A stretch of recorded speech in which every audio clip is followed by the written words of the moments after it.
Hello বন্ধুরা, আসসালামু আলাইকুম। সানজানা কিচেনে সবাইকে স্বাগতম। প্রিয় বন্ধুরা, সবাই কেমন আছো?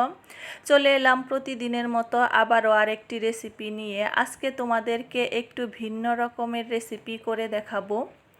আজকে তোমাদেরকে খুবই সহজভাবে আমি মিষ্টি কুমড়া দিয়ে মিষ্টি কুমড়ার লাড্ডু করে দেখাবো।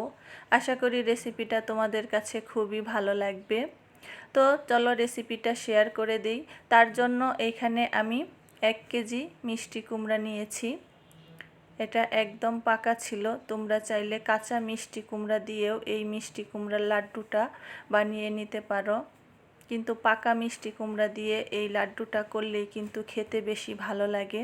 তো প্রথমে আমি একটা চামচের সাহায্যে উপরের যে বিচির অংশটা এটা পরিষ্কার করে নিলাম ভালো করে।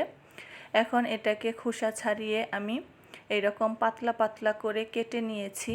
এটা পাতলা করে কাটলেই কিন্তু সিদ্ধটা তাড়াতাড়ি হয়ে যাবে।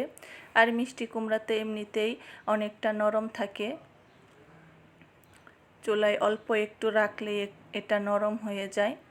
তো এটা আমি এইরকম পাতলা পাতলা করে কেটে ভালো করে ধুয়ে পরিষ্কার করে নিয়েছি। এখন চলে যাচ্ছি চুলায় ফ্রাই প্যানটা দিয়ে দিয়েছি। এখন এর মধ্যে মিষ্টি কুমড়াটা দিয়ে দেব, দিয়ে স্বাদ মতো একটু লবণ দিয়ে দেব। আমি কিন্তু সব ধরনের মিষ্টি আইটেমেই একটু লবণ দিয়ে থাকি, তাহলে কিন্তু খেতে স্বাদটা আরও বেশি ভালো লাগে। তো দিয়ে একটু আমি মিক্সড করে দিলাম লবণটা। এখন এর মধ্যে দিয়ে দেব লিকুইড দুধ। এই দুধটা আমি আগে থেকেই জাল করে 1/2 কেজি দুধটা আমি অর্ধেক করে নিয়েছি। এখন দুধটা দিয়ে এটা ঢাকা দিয়ে রাখবো। 5 থেকে 6-7 মিনিট এটা রান্না করলেই অনেকটাই সেদ্ধ হয়ে যাবে। তো ফিরে এলাম 5 মিনিট পর। ঢাকনাটা উঠিয়ে তোমাদেরকে দেখাচ্ছি। দেখো অনেকটাই সিদ্ধ হয়ে গেছে। এখন ভালো করে এটাকে লাড়িয়ে দিচ্ছি, দিয়ে পানিটাকে একেবারে শুকিয়ে ফেলবো আমি। একদম পানি রাখবো না, আস্তে আস্তে চুলাটা মিডিয়াম টু লো করে এইভাবে লাড়তে হবে। আমি লাড়িয়ে সব পানিগুলো একদম শুকিয়ে ফেলছি। তো প্রতিদিনের মতো একটাই রিকোয়েস্ট আমার প্রিয় বন্ধুদের কাছে, আমার রেসিপিটা যদি তোমাদের কাছে ভালো লেগে থাকে প্লিজ বন্ধুরা লাইক কমেন্ট শেয়ার করে দিও। আর আমার চ্যানেলে যারা নতুন বন্ধু আছো তারা আমার চ্যানেলটি সাবস্ক্রাইব করে আমার বন্ধু হয়ে যেও। আর পাশে থাকা বেল বাটনটি অবশ্যই অন করে দিও পরবর্তী ভিডিওর নোটিফিকেশন পেতে। আর অনেক বন্ধুরাই ভিডিও দেখো, কিন্তু সেই তুলনায় আমার লাইক খুবই কম আসে। প্লিজ বন্ধুরা, তোমরা সবাই ভিডিওটা দেখার সময় একটা লাইক দিয়ে পুরো ভিডিওটা ফুল ওয়াচ করে দিও। আর যদি আমার ভিডিওটা তোমাদের কাছে খুবই ভালো লাগে তাহলে অবশ্যই একটু শেয়ার করে দিও বন্ধুরা। তো আমি মিষ্টি কুমড়াটাকে নামিয়ে একটু ঠান্ডা করে এটাকে ব্লেন্ড করে নিয়েছি। তোমরা চাইলে পাটায় বেটেও নিতে পারো। নিয়ে আমি চুলার মধ্যে দিয়ে দিলাম ঘি। লাড্ডুটাতে একটু ঘিয়ের পরিমাণ বেশি থাকলে কিন্তু খেতে আরও বেশি ভালো লাগে, ঘিয়ের ফ্লেভারটা আসলে। দিয়ে আমি মিষ্টি কুমড়াটা দিয়ে এর মধ্যে দিয়ে দিয়েছি 1 কাপ চিনি। মিষ্টিটা তোমরা যে যেরকম খাবে সেই অনুযায়ী দিয়ে দিও। আমার এখানে 1 কাপ চিনি লেগেছে, 1 কাপ দিয়ে দিয়েছি। আর দিয়ে দিয়েছি 1/2 টেবিল চামচ ফুড কালার। চাইলে তোমরা ফুড কালারটা নাও দিতে পারো, কিন্তু এটার কালারটা সুন্দর আসার জন্য আমি ফুড কালারটা ব্যবহার করলাম। এখন দিয়ে দেব 3 টেবিল চামচ গুঁড়া দুধ। অল্প অল্প একবার করে দেব আর মিক্সড করে নেব।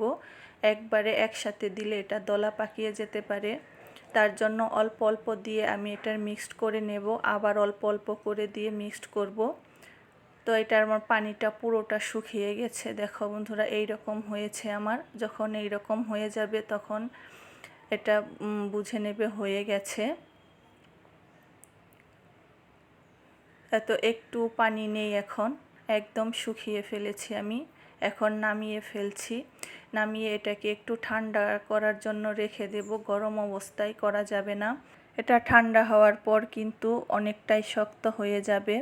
তখনই লাড্ডুটা করতে হবে। তো আমি হাতে একটু ঘি নিয়ে এরকম করে লাড্ডুর শেপটে করে নিচ্ছি। তোমরা চাইলে কিন্তু অন্যরকম শেপটেও দিতে পারো, কিন্তু লাড্ডুর শেপটে করে নিলাম আমি। এরকম করে হাত দিয়ে ঘুরিয়ে ঘুরিয়ে এরকম করে নিলাম। তো আমার একটা লাড্ডু হয়ে গেল। কতটা সুন্দর হয়েছে দেখো। এখন এটা গুঁড়ো দুধের মধ্যে এরকম করে আমি একটু বোল্ড করে নেব। তো হয়ে গেল আমার একটা লাড্ডু তৈরি হয়ে গেল। তোমাদের আরেকটা দেখিয়ে দিচ্ছি। আমি এই মিষ্টি কুমড়ার লাড্ডুটা ফার্স্ট করলাম। আমার কাছে খেতে কিন্তু খুবই ভালো লেগেছে, এর আগে আমি কখনো করিনি।